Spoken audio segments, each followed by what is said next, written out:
Sinirlenince çok güzel oluyorsun. Böyle aklımı başımdan alıyorsun. Demeyeceğim.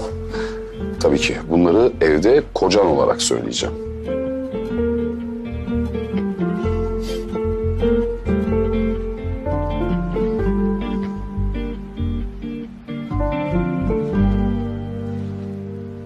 Peki ya yüzük?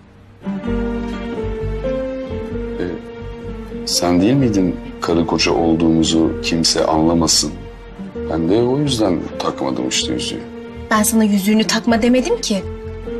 Sadece ikimizin evli olduğu.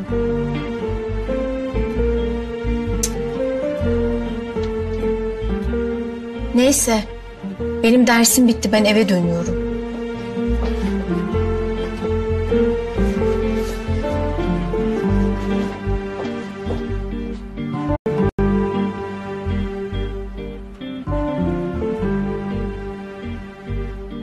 Eve dönüyorum.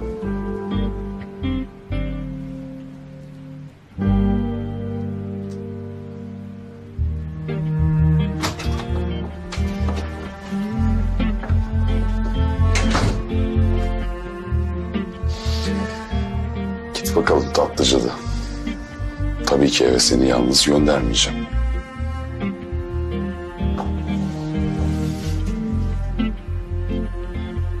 Beraber gidelim bile demedi.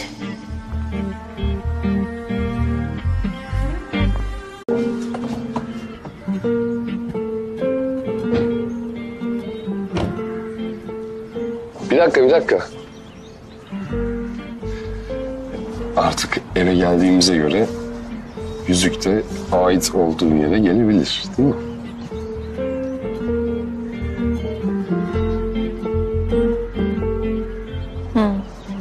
Öyle mi? Tak çıkar yüzük yerini yadırgamasın. Birincisi, sinirliyken gerçekten çok güzel oluyorsun. İkincisi,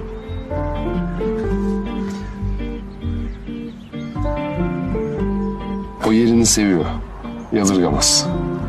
Hem bak, burada iz yapmış. Tıpkı senin benim hayatımda bıraktığın izler gibi.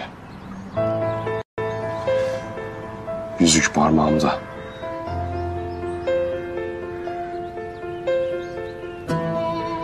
Buradasın.